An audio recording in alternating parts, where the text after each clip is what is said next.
What are some deeply unsettling facts that you know? Story 1. In extreme cases of scurvy, your scars break down and old wounds reopen. Collagen keeps scars together, and that collagen maintains itself throughout our lives. But without vitamin C, that process begins to halt, and the collagen breaks down. Eat your fruits and veggies, folks. Here's a comment from underneath. The weirdest thing about scurvy is how it's showing up in well-off people. Some modern diets cut out all fruits and vegetables, leading to vitamin C deficiency. People then start getting weird symptoms like bleeding gums. There was this guy at my mate's unit who subsisted on nothing but cheese and bacon rolls and cheap cordial for a semester. Went docs, took him ages to diagnose him. Because naturally, who the F gets scurvy in the middle of Brisbane, Australia in the 21st century? Edit, yes, I'm well aware of the urban legend. That also doesn't preclude it from happening in real life. If you're telling me that it's an urban myth that uni students have crappy nutrition, well, plus I met the guy, Scurvy Bob. He freaking hated the name Bob because of his preferred diminutive Rob. But let's face it, Bob sounded more like 16th century piratical. He was fine with the scurvy bit. And here's another comment. And the stupidest thing is it takes literally any amount of vitamin C to halt. And the scariest thing is scurvy doesn't just reopen scars. Broken bones that have healed will unknot too. Several years ago, I was recovering from surgery on my leg, one of many, and I had an external fixation on my leg. Basically a metal cage with 9 metal pins anchored in my bone and coming out and connected to the cage. I was adjusting the thing daily to basically regrow bone to heal a bad break, so those pin sites were moving. I had lots of, 9, teardrop-shaped scars on my leg now. I was 100% non-weight bearing and couldn't do much cooking, so lots of frozen meals and food were ordered in. And then at one point in my recovery, the level of pain in my leg exploded, and those pin sites and the other incision sites all started to reopen and weep. I was freaking out, calling my doc, doubling up on my pain meds, etc. And then I came across an article about scurvy, some kid that had gotten it freshman year of college after ingesting nothing but fried chicken and beer. I drank a very large glass of orange juice and felt better within like 30 minutes. It's such an easy fix that it should be the first treatment given for certain symptoms. Look, it's not scurvy because duh, but just in case it is scurvy, here is some O3 drink that up while we finish your intake paperwork. Scurvy is one of those diseases that is terrifying to see in the field because it's really hard to do emergency care when someone almost breaks down in front of you after being relatively fine. It's also one of those diseases that you really can avoid by making sure you have a healthy diet. So yes, please eat your fruits and veggies. Story 2. Multiple genetic diseases. And this is extremely oversimplified. I don't give people nightmares. Glass bones, brittle bone diseases. Sneezing can break a bone, humping on the counter. Basically, the body can't grow strong bones at all. CPS has been called on many a parent for these before diagnosis. Harlequin syndrome, very cracked and broken skin due to what doctors believe is the body being unable to shed old skin easily. Stone man syndrome, body overreacts to an injury and instead of a bruise or sore muscle, will turn the injured area into bone. After a certain point, people with this have to decide what position to be frozen in for the rest of their existence. Tree man syndrome, condition where the HPV to grow uncontrollably, to the point that the skin starts looking like tree bark, butterfly skin. You know how delicate a butterfly's wings are? And how easily they can lose their wing scales? That's the skin of someone who has this. It just comes off at the slightest touch, leaving many patients to look like walking mummies and needing to be under insane amounts of sun protection. Vampire disease. Basically, if someone goes out in sunlight without enough protection, their skin reacts horribly, worse than a sunburn by at least 20 times. Here's a comment from under the post with someone talking about their disease. Hey, I have brittle bones.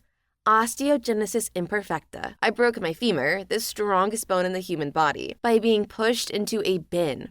It effing sucks not being able to play sports with your friends or be rough with them, because you know if you do, you'll end up with an excess trip to the hospital. So much stuff is cut off because I don't want to risk breaking something, and it honestly freaking sucks. Wouldn't wish this on my worst enemy. And here's the comment chain underneath it. Is walking around scary? Not really. Mine's not as severe as that which has been publicized by various TV shows and the like, but I definitely still have to be careful. Okay, I had a patient once who had this, and her calmness after breaking her arm was just so eerie. We go to help her into the truck and transport. And she's so chilled out, we asked her if she was on anything. And she just goes, nope, this is just like my 12th breaking something. For monetization reasons, I won't say what activity led to this, but it was certainly an interesting call. Story 3. An injury to the brain can turn you into a completely different person, as well as removing your ability to comprehend that it did. It doesn't even have to be a particularly bad one either. It just has to hit the right part of your brain. I was thinking about Michael Schumacher recently, and this came to mind. My dad had brain surgery for a tumor, and his personality changed immediately. He lost all his social rules and became the friendly, joking, gregarious salesman he'd always been at work, but without any of the depth of personality. He remembered everything, and still did research for almost a year after that. But his social rules and any kind of deep personality were just gone. Doctors called it compensation for the loss by filling in with the salesman bullcrap, and that's a very salesman thing to do. I've been in sales for 35 years and know the drill. It was hard on Mom to take care of him because, as she said, this is not my husband. This is the salesman people see when he's away from me. Eventually went to more normal brain cancer sickness, and he eventually passed after a year. It was so weird to watch and know that there was a whole part of him that the surgeon scooped out that day. The amygdala is where we connect visual stimuli to emotional connections. So you will see a lot of people with brain damage to this part of the brain completely not recognize their loved ones, or even worse, they think they're imposters. If you want to look it up, it's called Capgras syndrome. There's my little fun fact for you all today. Story 4. The Matthews and the Hart bridges in Jacksonville are about to fail. The pilings in the river do not touch bottom. I'm a commercial driver and I refuse to drive on these bridges. Here you can read terminology and bridge ratings for every bridge in Florida. On the latest report, Matthews has a health index of 96 but a sufficiency rating of 44. While the Hart is 90 and 30. And here's a comment chain from underneath. That's my hometown. I hate those bridges.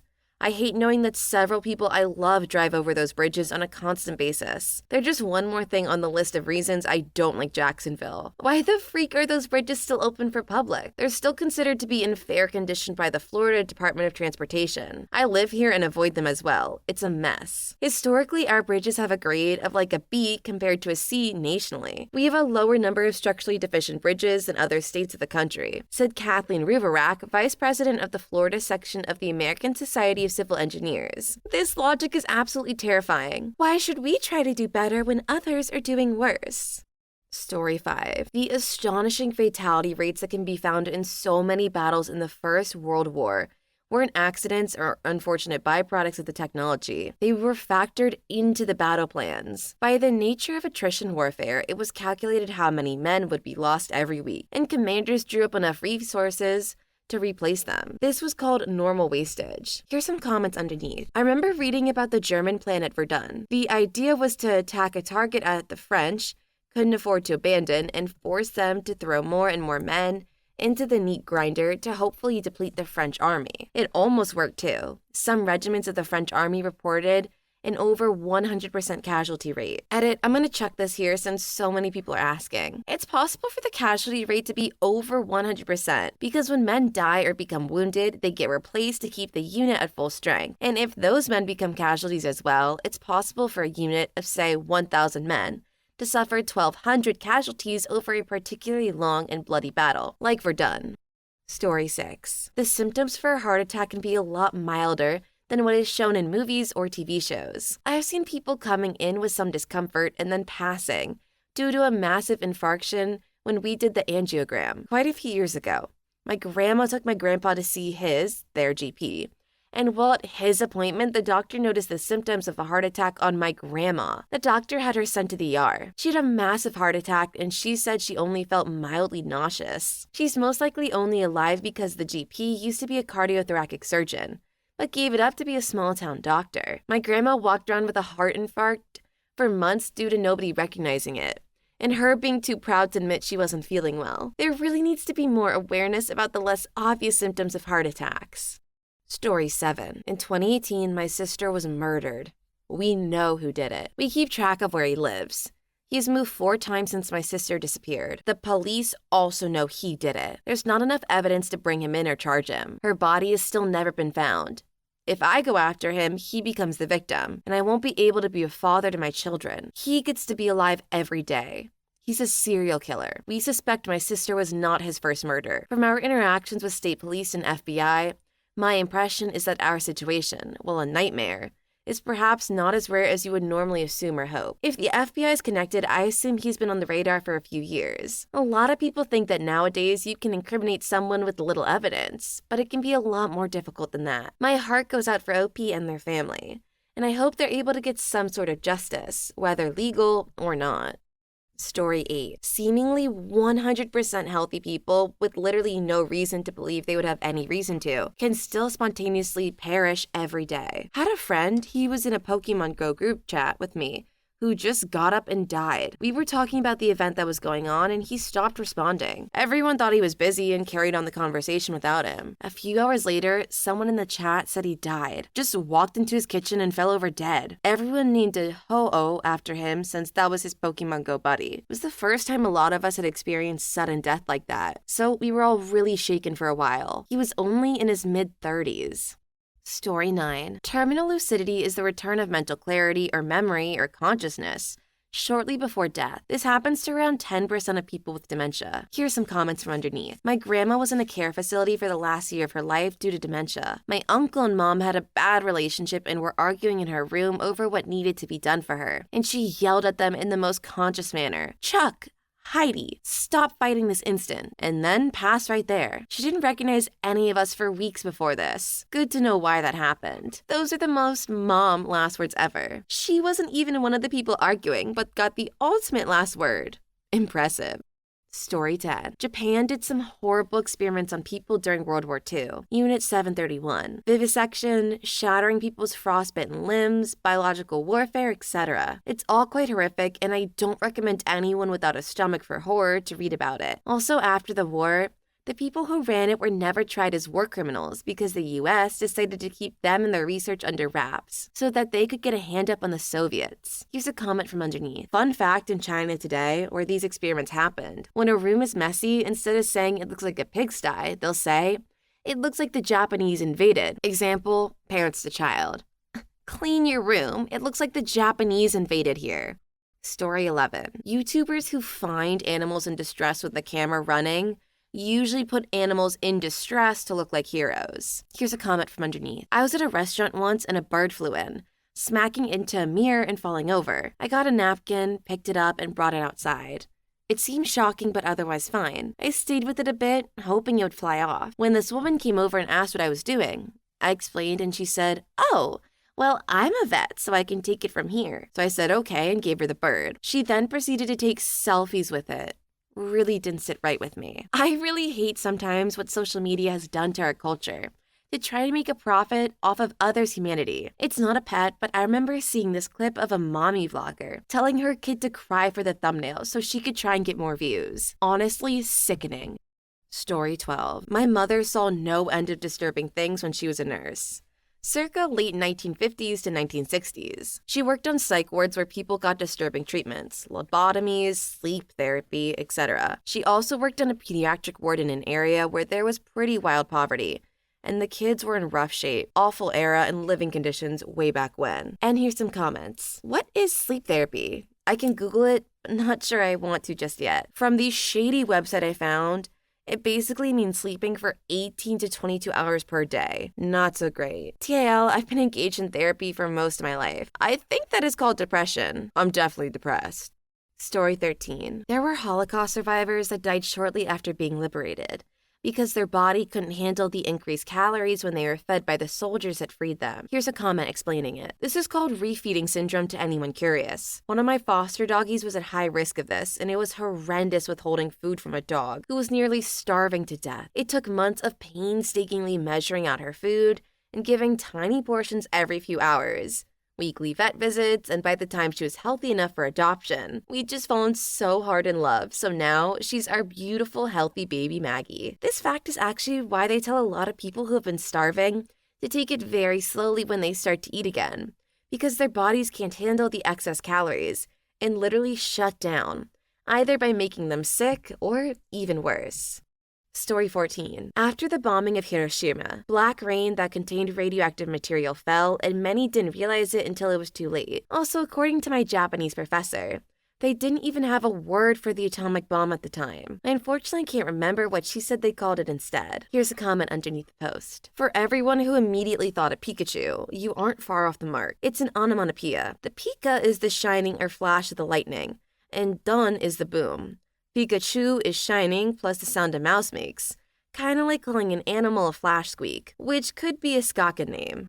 Story 15. Cats know when they're gonna die. They go and find a small, secluded place and pass away. Here's a comment. One of my cats did the exact opposite of this, and she followed me around everywhere I went in my house, to the point where I was just carrying her around with me. She later died once in her sleep while just my dad and I were home. At least we thought she had. And then woke up and finally passed when my mom came home to say goodbye to her. She was very determined to die with her people there with her.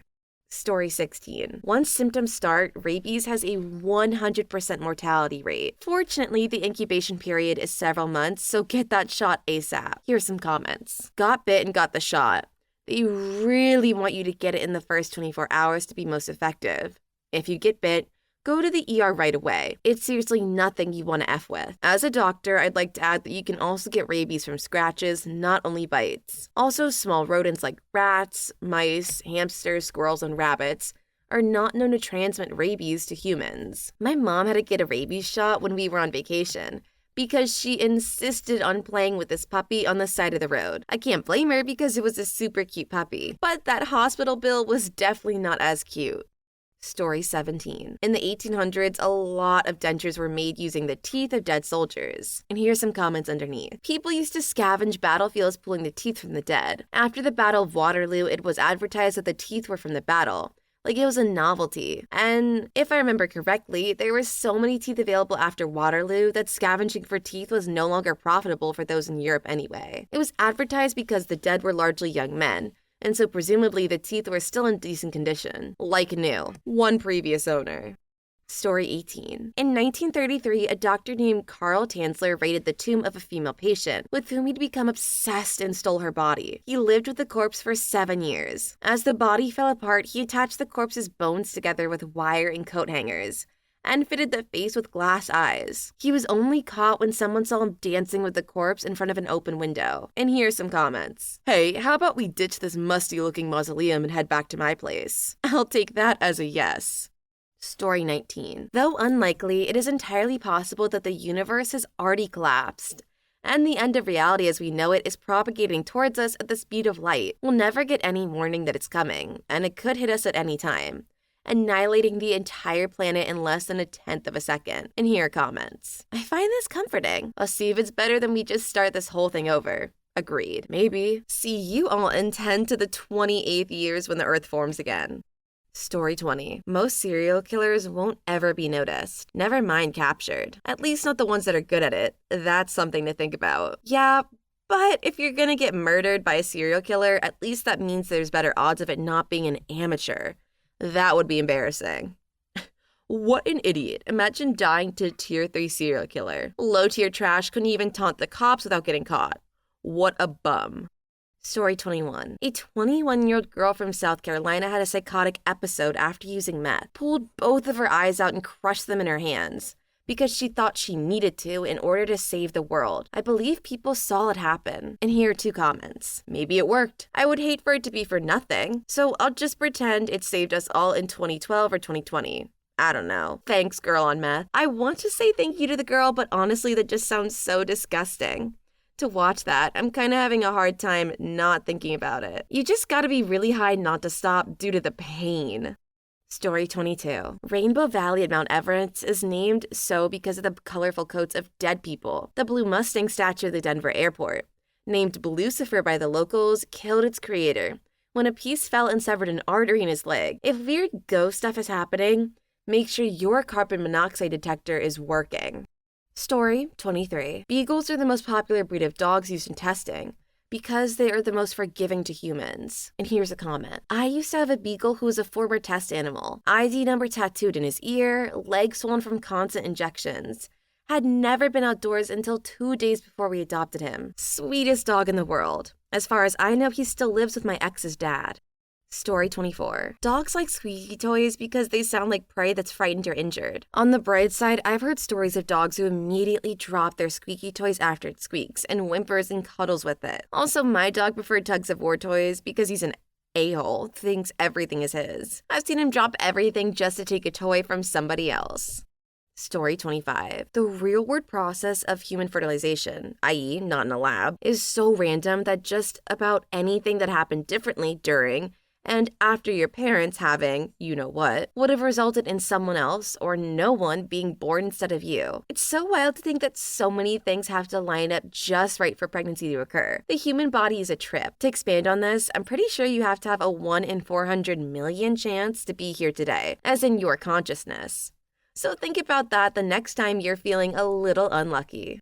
Story 26. Mummy Brown is a paint hue partially made up of ground-up Egyptian mummies. There are paintings made of dead people. Here are some comments. Adding on to this, besides Mummy Brown or Egyptian Brown, we used to eat mummies because of their supposed medical properties. That's why there are so few of them left. Who the freak is we? You got a mouse in your pocket? Yeah, man. We who? Story 27. Cows don't convert grass directly into protein. They have enormous colonies of bacteria in their stomachs that have population explosions when they eat grass, live, breed, die, and then the cows digest them into protein. And here are some comments. Cows are bacteria ranchers. Cowception. Leafcutter ants are farmers too. They feed the leaves to a fungus and then eat that, not the leaves. Makes sense why they have so many stomachs then. Story 28. Our lips and anus are made of the same skin type or material. I don't know how to say it without being weird. And connected by one really long tube. Would make sense since they both end in the same tunnel. We are essentially odd-shaped donuts. And when two people kiss, they form long, bendy tubes with buttholes at both ends. Story 29. The Junko Furuta case. Reading about it gave me nightmares. She was held captive for 44 days and basically tortured by her classmates. Some parents knew what was going on but did nothing about it. Since the criminals were juveniles at the time, they are free today. Here's a comment. It terrifies me that people like this are born every day. Story 30. If a hamster manages to get its hands on your body if you are dead, it will use chunks of your skin, hair, and other stuff to make a nest, leaving a very bloody and messy scene behind. I missed them and thought they would somehow kill me, lol. Story 31. Paradoxal. Undressing it happens during the last stages of hypothermia. As your nerves are damaged, the person removes all of their clothing in freezing temperatures because they feel irrationally hot. Here's a comment. People also sometimes attempt to dig into the ground in the final stages, terminal burrowing. If you ever do happen to get stuck out in the cold, it's always advised to make sure you never take off your clothes. And a lot of people who don't know about this phenomenon will make this mistake and actually end up killing themselves. Story 32. When you blush, so does your stomach. Here's some comments. Thank you, weird nerve stuff. Very cool. Weird nerve stuff. Like how sometimes when I scratch on an itch, spot, or whatever on the front of my waist, spots on the back of my shoulders will itch. Thoracic innervation is weird. Story 33. In the Battle of Verdun, over 1 million artillery shells were fired onto a 19-mile wide stretch of land in the first 12 hours. If you were lucky enough to survive until then, the sound alone was enough to drive you insane. Story 34. The U.S. has lost 6 nuclear weapons that were never found. Soviet fat butts. I smell the plot to the next Call of Duty campaign. Never mind that just happened in the Cold War. Here's a comment. It's actually the plot to a Tom Clancy book. Story 35. Tumors can grow teeth. And here's some comments. Yep, they're called teratomas and can even form hair, skin, some case report eyes, and one that I heard develop brain cells. It's really creepy. Hold up. Brain cells. Can that mean Harvard, here I come? Story 36. Veteran criminals in the gulags would recruit naive prisoners for their escape attempts called cows for the sole purpose of eating them when they ran out of food in the Siberian wilderness, also known as walking supply. Story 37. From 1928 to 1972, my province would sterilize people who they found to be mentally handicapped. They figured this was the ideal way to stop the spread of mental disease. Which province? Someone asked. Alberta, Canada. Story 38. With the permafrost and tundra thawing out bacteria and other microorganisms that we know nothing about are becoming active again. Pandemic Part 2. Electric bugaboo. Story 39. Over 46% of ocean waste is fishing nets. And commercial fishing kills more animals in the ocean than any plastic does. I don't know why this isn't talked about more. Story 40. You only know of the serial killers, those that are so good, they don't get your all, and R words that get caught or want to be caught. There are lots and lots of. Story 41. Bananas are berries, but strawberries aren't. Okay, that was the smallest nope with the most of factors without relying on something lonesome. Story 42. There are dogs and cats on YouTube that make more money than you and your parents working your whole life. Story 43. They used to not use anesthesia on babies when they would do surgery. Please leave your story in the comments. I would love to make a video on them in the future. Also, don't forget to like and subscribe.